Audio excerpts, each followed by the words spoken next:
That Campervan was run out of town.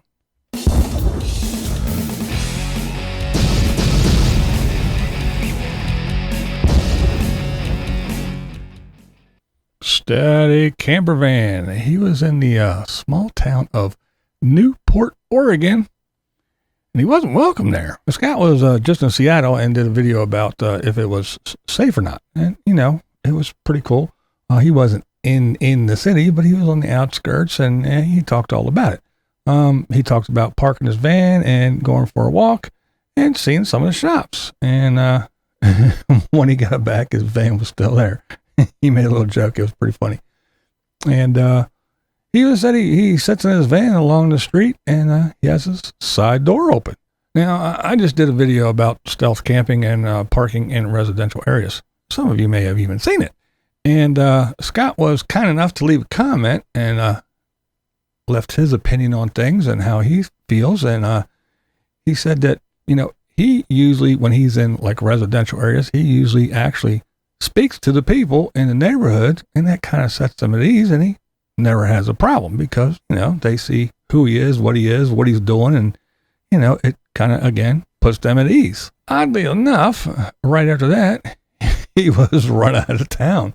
That's right. He was in that little town of Newport, Oregon, and someone called the police, and they told him, yeah, you have to leave. And he did mention that in, you know, he's not from Oregon, so he didn't have Oregon plates, so that could have been some of the part of the issue, you know.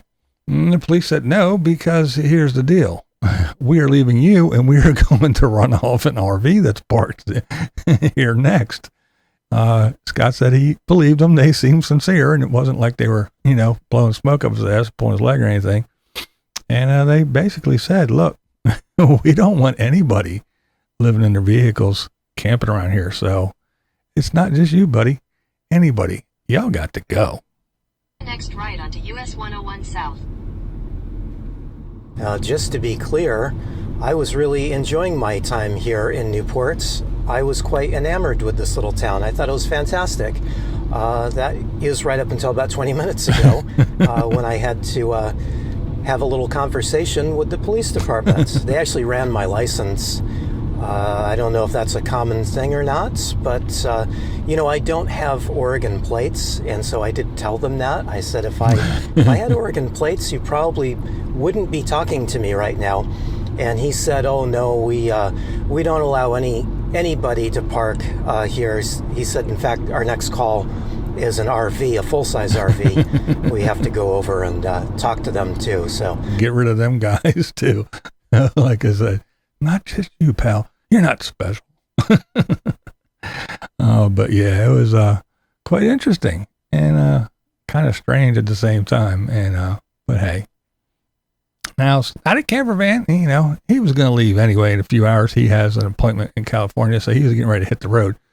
So it wasn't that big of a deal, but it does, you know, kind of put a thorn in your side, and you know, it kind of ruins your day a little bit. That's not the way you want to start your day. But he didn't totally let it ruin his day. Scott did go and visit some of his favorite Oregon coast spots, and they were very cool and picturesque, if I might say so myself. Check them out.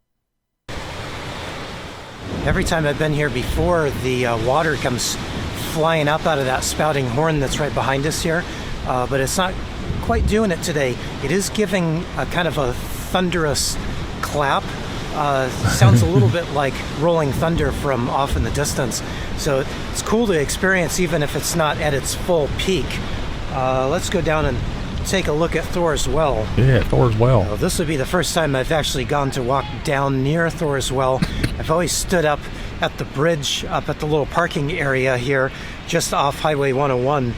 Every time I've been here before this is a cool place. Trip, it's always been pouring down rain. Look at the fog. So I've never wanted to walk out here through the mud and all. And I think the tide has been up a little farther every time I've been here before, which is maybe why the sprouting horn isn't quite shooting as much as I've seen it in the past. This is a cool spot, though. There we go. Sploosh. Isn't that cool?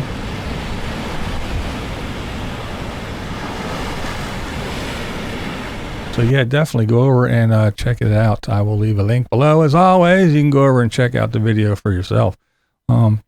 It does seem like a really cool place, but you know, it's just, for me, it's the politics of the whole place. But yeah, the Oregon coast and all that looks pretty awesome to me, but you know, what are you gonna do?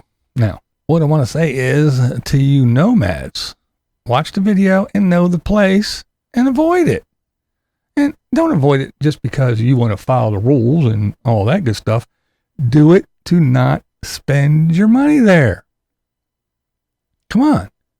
If you're not wanted, neither is your money, right? So don't go there. Just like me and my carry permit. If I cannot exercise my constitutional right in your state, guess what? I avoid you at all costs. You are not worth my time and definitely not worth my money.